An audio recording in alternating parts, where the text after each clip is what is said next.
Welcome to our channel. If you are experiencing package loss or connectivity issues on the DMV website, follow these simple instructions to resolve the problem. Step 1. Check your internet connection by running a speed test to ensure you have a stable connection. Step 2.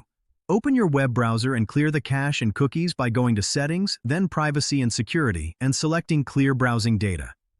Step 3. Restart your browser and try accessing the DMV website again. Step 4. If the issue persists, try using a different web browser such as Chrome, Firefox, or Edge. Step 5. Disable browser extensions temporarily, as they can interfere with website functionality. Step 6. Ensure your browser is updated to the latest version by checking for updates in the browser settings.